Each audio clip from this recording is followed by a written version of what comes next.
Welcome. This is the Pick and Roll podcast with Roderick Wallace, myself, and Quentin Barrett. We're two 30-something black guys. We have opinions about everything. So we talk about, today we're going to be talking about the NBA draft and the outcome of the NBA draft. We'll also be talking about the Ed O'Bannon case involving the NCAA.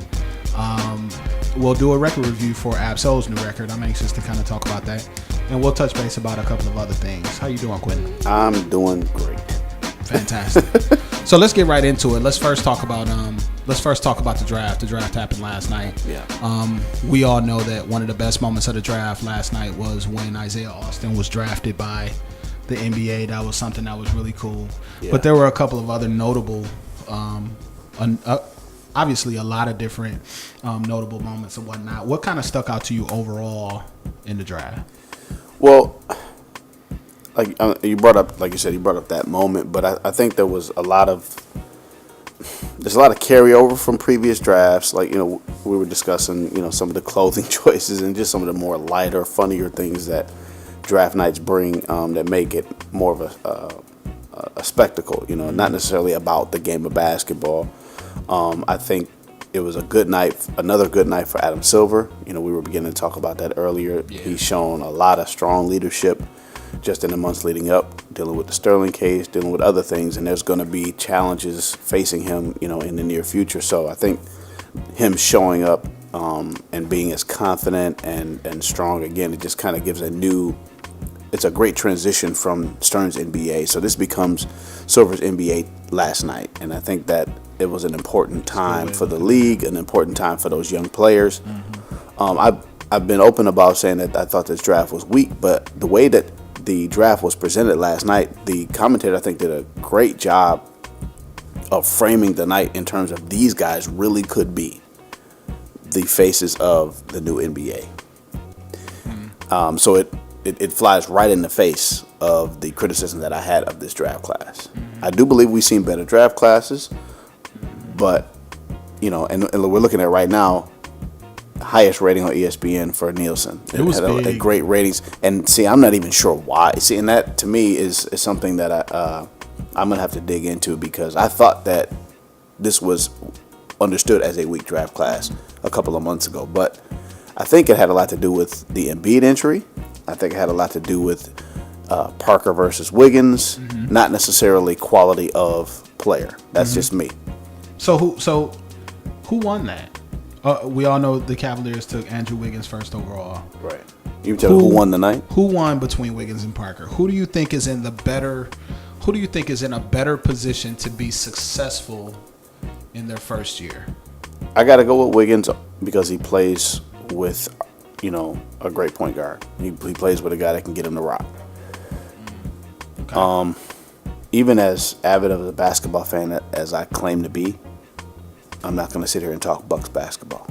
Not going to do that. So even though we know Parker, it's only like 90 minutes from his hometown, so I think he'll be comfortable there. He'll get a chance to work on his game. I'm just not sure if that's a great landing as it is for Wiggins in Cleveland, even though it's still Cleveland. I can agree. I think that Wiggins will go far to be able to really set a precedent when we talk about defense on that team. And he has the ability to come and do some of that. I think Jabari Parker he's going to get plenty of shots. Absolutely. I think that you'll see a lot of deferment to him early on. I can see him getting, 16, 17, 18 shots a night early. Does that mean that they'll win anymore? I don't think so. I'll be curious, and I don't want to talk Bucks basketball either. Right. But it'll be curious to see what Larry Sanders does. It'll be curious. He's going to go to war, man. He's going to go to war down there. We're going to be looking at the John Wall Wizards, the first one. They're just going to have to go to war.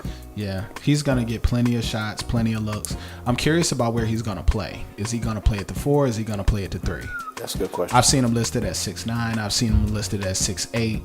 I'm not buying it. I'm buying closer to 6'8", but it's the weight. It's the weight. And they said that he had weight problems. Like he's overweight. They were kind of concerned about his weight. They said his workout for Cleveland was like terrible. Trash. And that's where the Carmelo comparisons, I think, get like heavily ingrained. You know what I mean? His style of play, we can see some Carmelo stuff. But so are you saying that Carmelo has never quite really been in shape?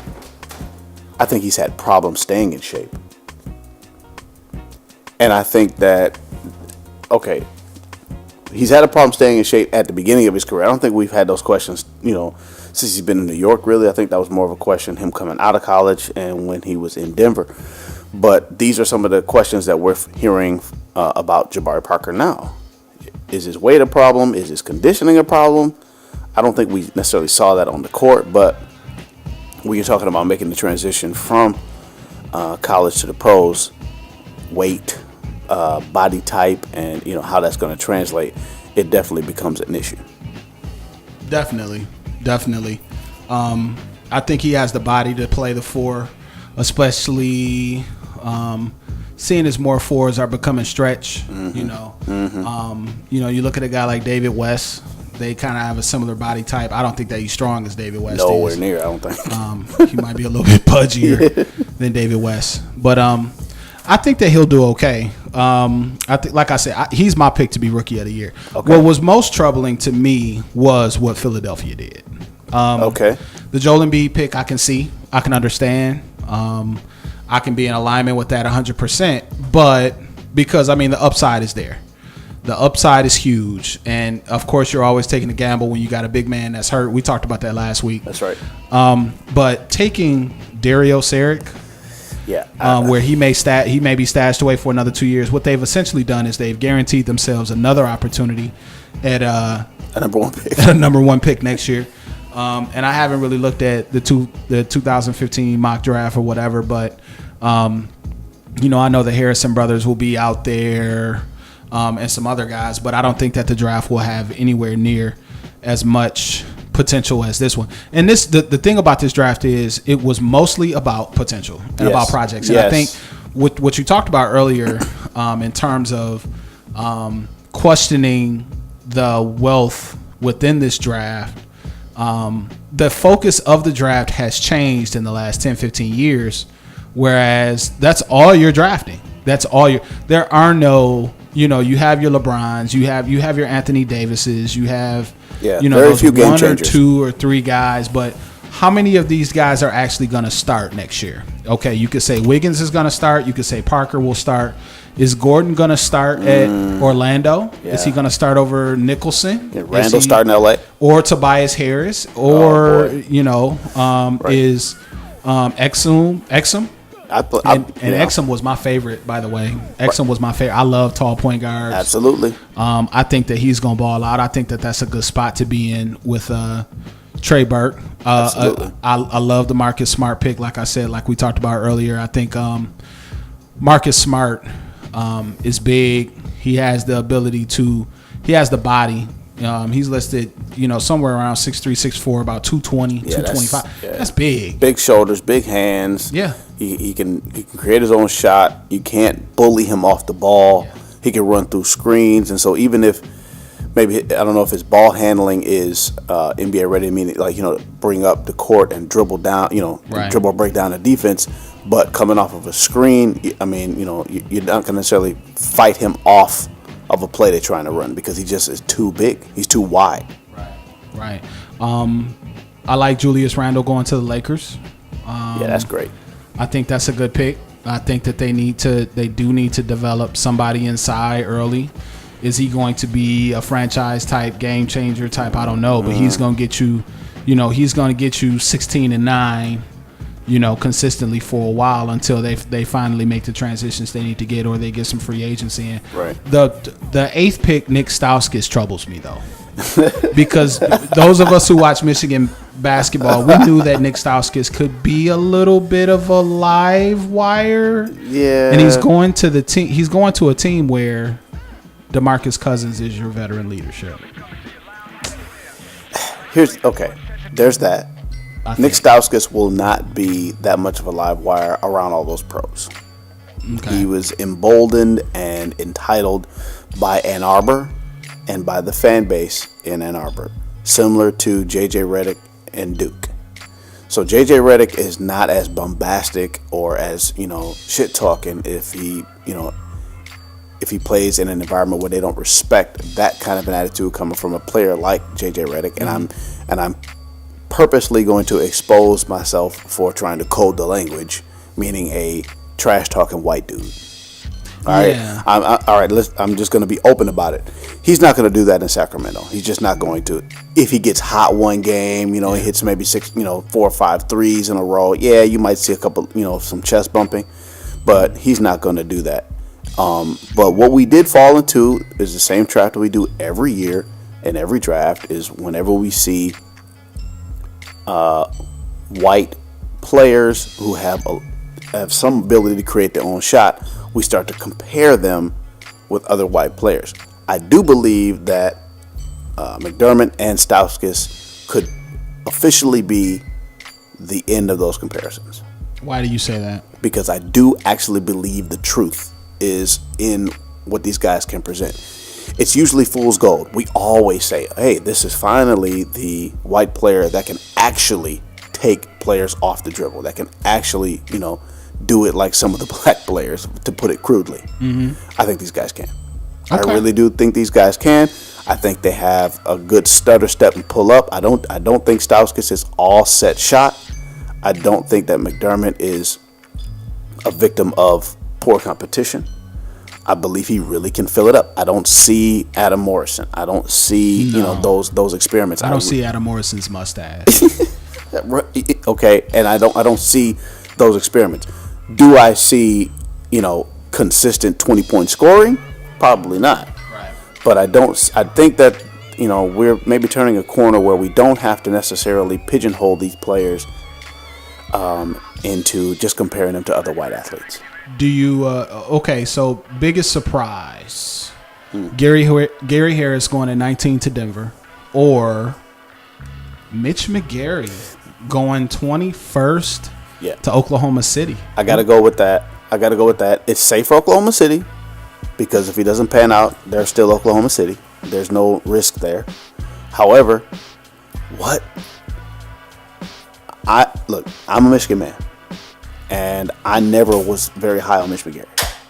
He was fun to watch. Interesting things he was able to do in basketball games. But to be heralded as that caliber of player with that short of a body of work, I just didn't see it. I didn't either. But you saw what Oklahoma City did for Steven Adams. So he'll get tagged. I mean, Kendrick Perkins. I'll be honest. I've been watching basketball a long time. I remember people like Mark West. People like, and I'm just talking about big men. Big men that are somewhat listless. Mm-hmm. But I've never seen anybody. Keith Kloss. Kendrick Perkins might be the worst player of all time. The worst player I have ever seen. He's working on it. Definitely working on it. I mean, even when he was with the Celtics, and he got a ring with the Celtics. He sure did. Standing in one spot, boxing out, looking mad. Bouncing all the time. Talking trash, whining, sweating. So, who's Rookie of the Year next year? Well, we got to look at opportunity here. Rookie of the Year is becoming like the MVP award. So, if you are the most outstanding rookie on the team with the best chance to win or go to playoffs, win a ring,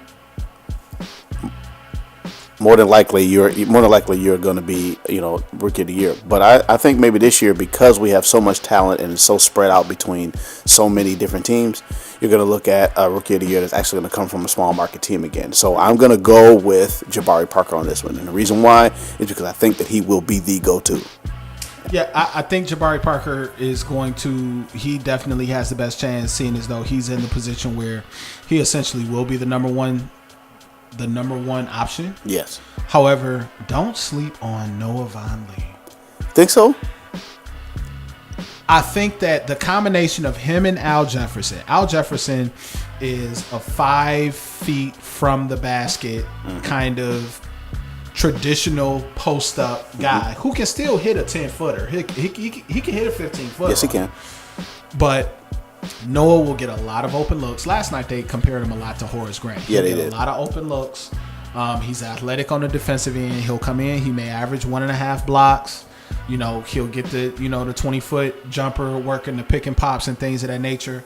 And I think Kemba Walker is slowly developing into, a quality NBA point guard. I don't think that he's ready to be mentioned in the same conversation with a lot of the point guards. And I think point guard is probably the strongest position in the NBA. In the NBA right now. It's determining championships. Literally. We're talking about a guy who I think he has a 7'4" wingspan. Right. So defensively, he'll help out. He'll be everything that Biyombo is not. Oh my God. Oh my God. Anyway. Yeah. My concern with this guy though is his temperament. Okay. I don't know if he can get down there and fight. Because playing that position, and then he like you said, he has some limited inside-out game. But those challenges, down there on the block, I'm not sure if he can last. You know what I mean? Kind of lame to say emotionally, but emotionally. Yeah. I don't know if he can go out there and take somebody tugging on his jersey every game. Take somebody rubbing sweat on his arms. You know what I'm saying? I'm not sure if he can deal with that and still perform at a high level. I had that same question about Anthony Davis though, and I was wrong. So, well, yeah, and like I said, Anthony Davis comes from an ilk of. He was on a semi-pro team. Yeah. At Kentucky, even though for 1 year. Any thoughts about Miami? The Shabazz Napier what is all this saying to? So you have the Shabazz Napier pick. You have the discussion today about Kyle Lowry. Right. What is all this saying to Mario Chalmers? You're gone. That's a done deal. But really, what it says, and just to think outside the box halfway, all eyes on Dwayne Wade. You're set to make $40 million over the next 2 years. LeBron has taken the leadership role to opt out. It was said that Chris Bosh is going to opt out too, maybe for different reasons, but Chris Bosh will not opt out with the same amount of leverage. Dwayne, it's time to opt out, take a pay cut. Pick up the white courtesy phone. It's time to take a pay cut. It's time to get in the mirror and discuss how we're going to end this thing. Because, hey, we'd like for you to end your career in Miami, but you're not going to do it at that clip, buddy. Yeah. Not going to happen. So, it'll be interesting to see the next couple of weeks what happens with the free agent moves. LeBron James, Kevin Love, Carmelo Anthony. It could rival, to be honest, the whole, 2010 with the decision and things of that nature. It could rival that. It'll be interesting to see what happens because whoever Kevin Love goes to has the capacity to be a conference finalist, probably. I like Kevin Love a lot. I think he has a lot of versatility. He's a great rebounder. I mean, obviously LeBron does what LeBron does. Carmelo Anthony will be interesting. Right. If two of those guys end up in the same place, it's going to be a problem. Yeah, and I'll go even further to say that the pickup of Shabazz Napier, and if he's able to fit in, the Miami Heat are back a lock for the finals. That's a lock. Just because the East. So am I getting a prediction? Because of the East, because of what the East is. Okay, if Kevin Love, no matter where he lands, it's not going to be that drastic of a turnaround for that team. The Miami Heat are already basically there. All they got to do is they're just adding. But the reason I'm saying it about Kevin Love is because he's not going to go anywhere where he's not going to win. Yeah, you're right about that. He's already had enough of that. I mean, I'm trying to remember a time recently in history when a player was so vocal about their discontent about playing for a losing team. He's been very vocal about it. So, but he's going to be in a position where he's going to put himself in a position where he can go somewhere and think that he can win. Yeah, you're right. So I think that he's going to be looking at these teams that have already been somewhat firmly established that he can kind of go and he can fit into. Indiana is on the Pistons clock as well, too. What do you mean? The Pistons, after 2004, decided not to make any changes, and then the NBA passed them by. Right? Over time, the NBA passed them by. They became obsolete quickly. The Pacers, what are you guys going to do? Are they progressing? Are they regressing? They need to start thinking about what they are as a basketball team and where they want to go, because in a minute the East is going to flip and the Pacers will no longer be frightening. You know what I think? I think in the hierarchy of free agent moves that have the ability to impact, that have championship impact next year, I think first is, for these cogs to kind of move, you have LeBron making his choice. You have Carmelo making his choice. You have Kevin Love making his choice. And then you have Lance Stevenson making his choice. Yes.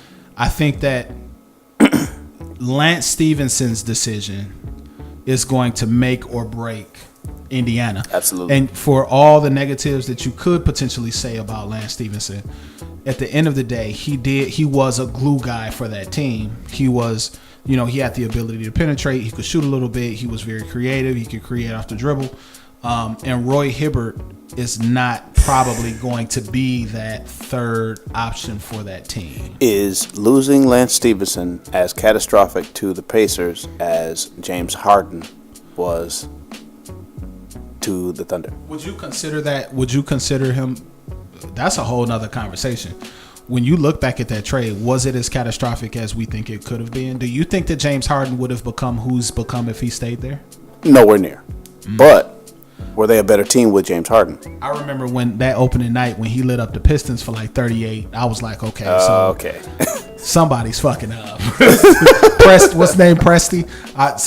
Because he lit the Pistons up. Game 1 of the season.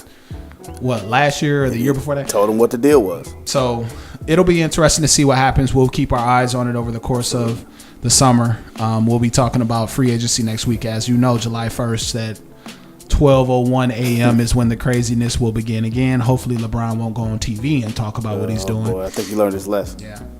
So let's talk about the Ed O'Bannon case. The case against the NCAA in regards to fair use of their likeness and names and things of that nature. Right. We grew up on NCAA basketball. I mean, what was that? Coach K. Coach K. When I used to be bucking cats with Scotty Thurman. Oh man. All the way, and Bill Walsh college football. All of and the case stems from their use in these, not only in video games but in other things where they're selling jerseys and things with their likeness, and the players cannot actually benefit from it. So tell me about what you think about that, and tell me what you think the outcome is going to be. Well, what I've been reading, and this is just some trimming the hedges recently. I believe arguments ended today, so we will not get a decision from the judge until I believe in August. So there's a lot of deliberation that has to happen. But what I see is the NCAA trying to make the case primarily upon selling the idea of amateurism when it comes to collegiate sports. Well, what Ed O'Bannon and his team are not necessarily arguing, but they're presenting that the idea of amateurism has been dead for a long time. College football, college basketball, collegiate sports does not operate in an amateurism in a way. They operate as like companies for profit. Mm-hmm. And the profit that colleges and universities make off of these big name sports, they spend it on facilities, they spend it on salaries, they spend it on a lot of things that don't necessarily benefit the university as a whole, but they do benefit the athletic program. Like I said, I'm just kind of responding to some things that I've read recently. One of the myths about the money that collegiate athletics gain is that they spend it on the rest of the school.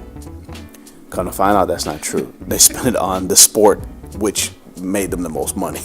So football program wins the national championship, they get a big check, they spend it on the football program. And that's where you see some of these ivory tower workout facilities. You see it on a lot of the things that they're able to offer their athletes, basically.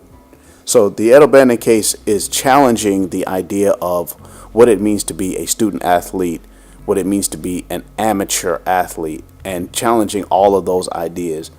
What it looks like, though, just from judging, I'm reading journalists, I'm reading court documents, the NCAA appears to be losing the case.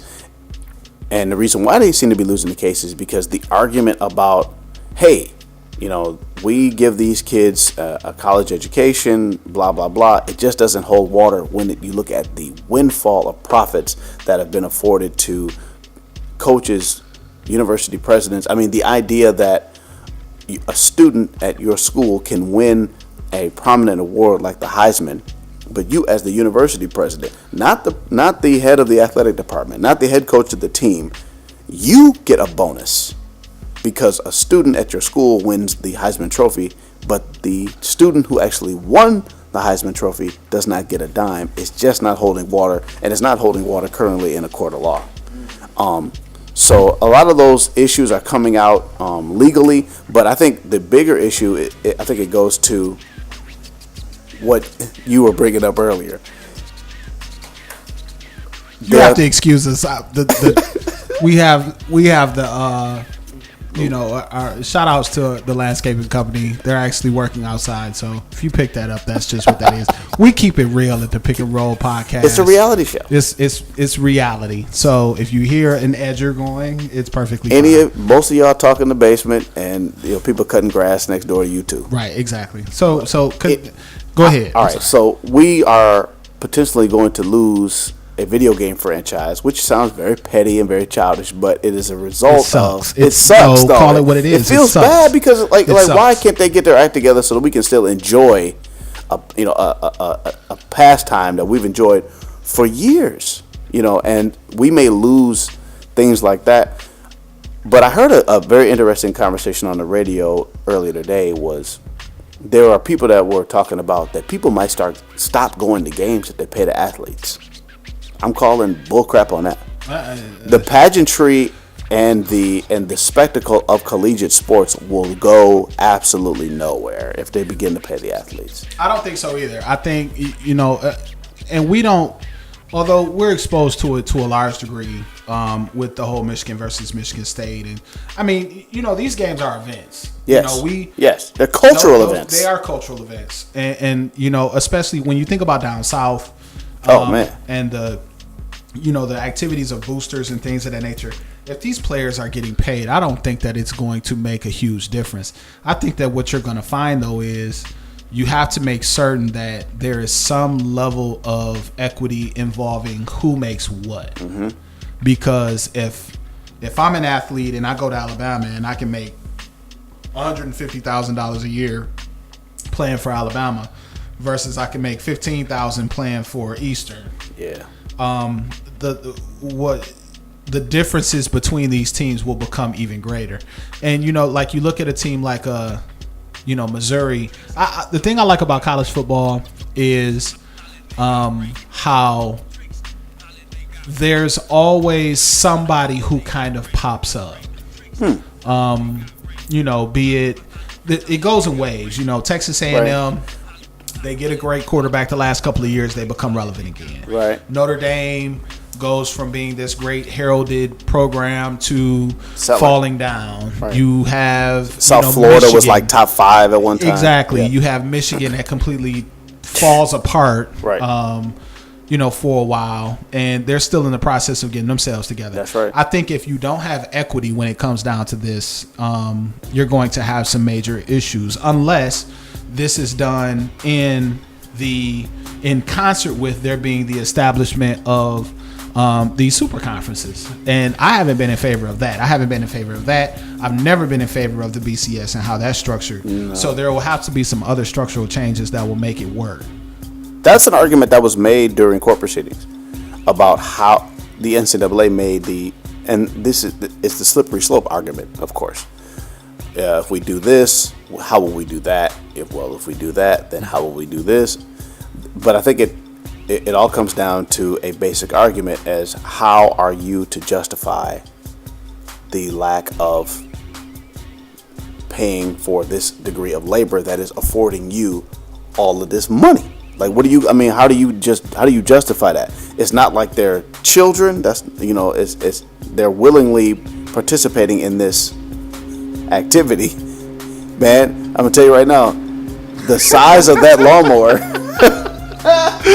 We did not anticipate the lawnmower coming through today, but it's episode 2, baby. We're gonna go ahead and finish up. It's episode 2. We're gonna go ahead and finish up. So, when it comes down to it, the Ed O'Bannon case will have some very long-term. Oh yeah.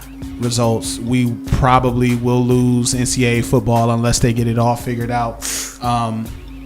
I mean, I used to sim the first season anyway. That's right. And kind of, get that out the way so I could kind of bring in my own recruiting, players, man. Start the whole recruiting process. It's the year 2056, and I've got I got 20 blue chippers. Right, exactly. And it was, it was almost like a casino kind of thing. Like you do your draft, and then you would hope it would be like very high. I don't know. Shout outs to people who play NCAA football. You know what I'm talking about. That would be more fun than actually playing the games, actually building your team up. Absolutely. And then they kind of screwed up because they stopped letting people.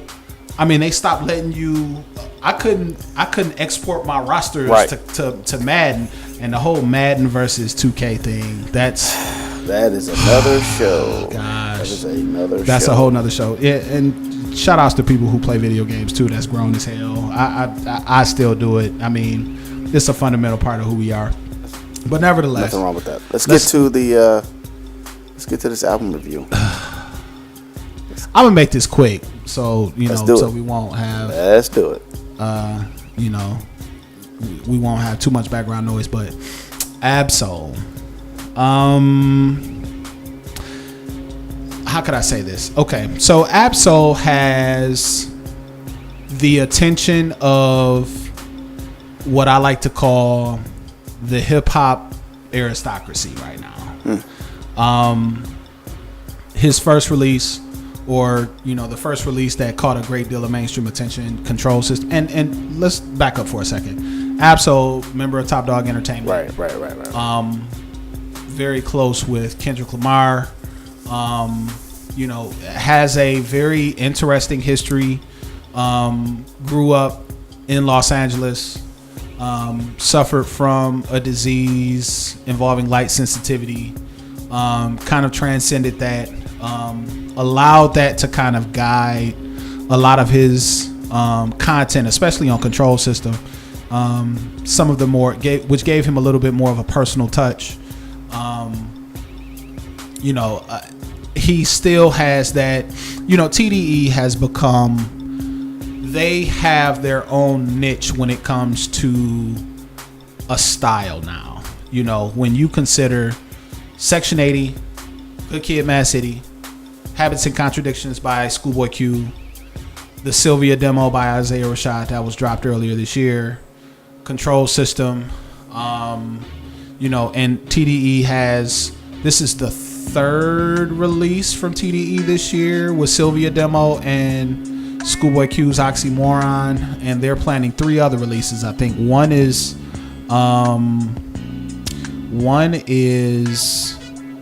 J-Rock is supposed to be next. J-Rock has one, Kendrick has one, and I believe that they're doing like a Black Hippie compilation or something of that nature. Anyway, saying all that to say, Ab-Soul has the attention of the hip-hop aristocracy. And that's East Coast, West Coast, South, all of that good stuff. The attention, especially on the internet, has been towards the anticipation of this release. So it was highly anticipated. It is highly anticipated. I think by the time we go to tape, it's been put out and everything. Right. But it did leak. I heard it. Quentin has heard it. And I haven't really read a lot or heard a lot in terms of what the public opinion is of it. But to me, I was disappointed. First of all, Tree of Life is a banger. Yeah, that was nice. And it's a very simple. The funny thing about it is, and this, I saw a video on YouTube about how the beat to Tree of Life was made, and it made me excited to hear the actual song. And when I heard the actual song, I loved it. Second song on the album. So for me, I think that Ab-Soul had the ability to say some very profound things, and he did say some profound things on his first album, on Control System, the one before this. But to me, this release was very vanilla. Yeah. it was very safe. Safe, yeah. He has, you know, his songs that are talking about drugs and things of that nature. He has his songs that are talking. He has songs that are somewhat emotional and tugging at the heartstrings and things like that. He also has songs that sound like a DJ Mustard song. And for me, in order to, that's very personal. That's another show, DJ Mustard.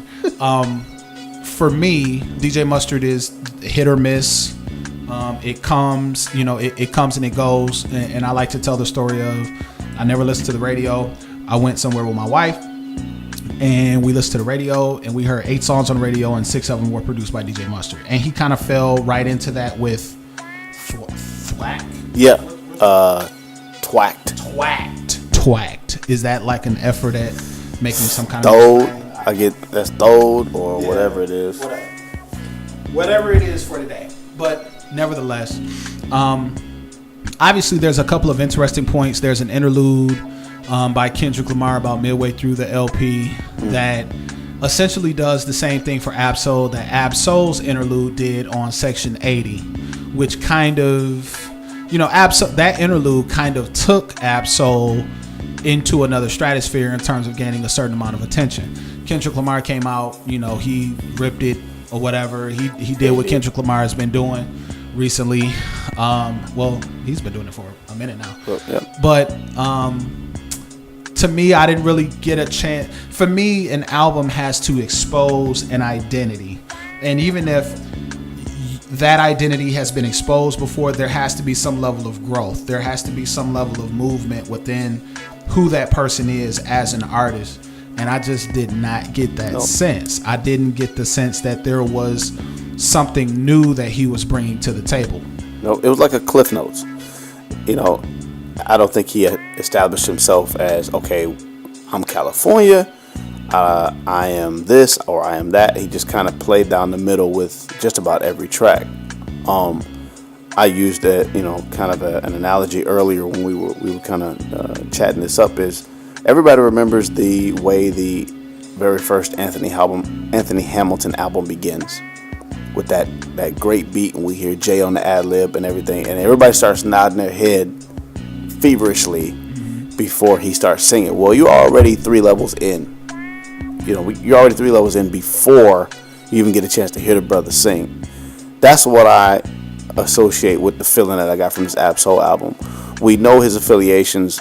The production kind of grabs you. You know, it's like, oh man, I want to hear where this is going. But then it's like I really never get anywhere. Like I don't know what I really like. Okay, am I gonna buy tickets to an Ab-Soul show? What's gonna happen when I get there? I have no idea what style or what content that I'm really going to get from this cat now. And it's disappointing because, like you said, this is kind of like, I mean, it's not the jump off, but it's the important, you know, it's the important moment for him, and I was underwhelmed. And that's the term that I would give.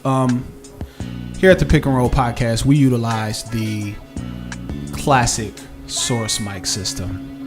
And for me, I can't, because the production is okay. You know, there's ups and downs on the production. Production by, you know, DJ Dahi and Mac Miller. And I like Mac Miller. Yeah, I do like Mac Miller. I think Mac Miller is, he's funky. Creating a style. Yeah, he's funky. And props to that. And you know, I give him that. For me, it was 3.5 mics. Yeah. It was something that has its moments, but it doesn't have any long-standing impact. And I thought that it would. I mean, and I was hearing people were comparing him to Nas and this, that, and the third. And, you know, and when I first heard Control System, I was like, you know, it's cool. Whatever. And I went back and I revisited before this album came out, before These Days came out. And I kind of could see that. It was very personal. It was very, you know, he was. Yeah, it was. But you know, success My has Twitter a way. feed killed this album. Yeah. They said the best thing on the album was the Kendrick spot. Success, and we didn't even talk about the ending of the album. The ending of the album is like this long 23-minute battle or so between him and Daylight, which is a battle MC from LA. I didn't even listen to it. Nope. I couldn't even get through it. Nope. And I feel kind of, bad about that? No, because you got to judge the album in total, not just because it gets greater later. Yeah. So I'm good with it. I'm 3.5. I think. What do you think? I go 2.5. Only because at this stage, like mediocrity. Well, because for me to open myself, okay. 2.5. I mean, don't get me wrong. Don't get me to change. Gotta be real. For me to open myself up to new artists at this at the age I'm at, I need impressive. And right now, I'm getting impressive from some cats that are starting in the game, and some things I'm getting is just it's ice water. Like it's just like okay, that's a glass of water. Shout outs to Dead End Hip Hop. They put a video out this week that talked about their top 5 albums of the mid-year, and one of the guys made the point that there hasn't been anything that's really come out that's been like bam bona fide. Yeah. I mean, on a large scale, you know, there hasn't been anything that's come out that's really set itself apart, other than stuff like Pinata, and then You Shoot Your Cousin. How often are we getting Roots. important music? Important, and that's a good way to look at it. What is really coming out that's really important, that's really affecting the culture, that's really moving the culture forward in one way or the other? I would agree with one of the guys. He talked about probably album of the year so far has been YG's album. And that's the DJ Mustard That's Overkill heavy. album. You know what I'm saying? But that's one of the only mainstream releases that has had an impact on something. Yeah, it's definitely topical. It's definitely for the now. It's definitely something that people are doing right now. And if you're doing what's right now well, that would make it important. True. That's been a way of thinking for decades. I mean, no matter how you feel about that specific style, if it's doing what everybody's doing to a high degree, you gotta love it. True. And My Crazy Life serves as DJ Mustard's opus, pretty much. That's another show, but I'm not a big fan. About to go in. I'm not a big fan. I can't say that I'm not a big fan because I know that there's music that's not made for me. Yeah. I do know that. I like the Uncle Murder track. That's probably like my favorite, and that's very, very, very basic. Anybody could have made it, but I don't know why it's got a feeling to it for me. Yeah, and you, like I said, you have to be.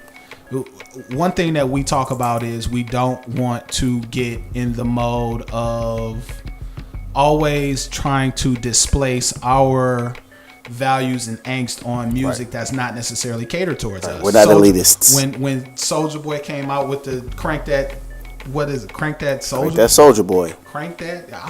I'm not that old. I'm already forgetting. Crank That Soulja Boy. I recognized the fact that wasn't for me. I wasn't gonna be Superman in that hole. At home. You know what I'm saying? That wasn't my type of thing. But I recognize that it had an impact. So we try to look at music based on how it impacts those who it is intended to impact.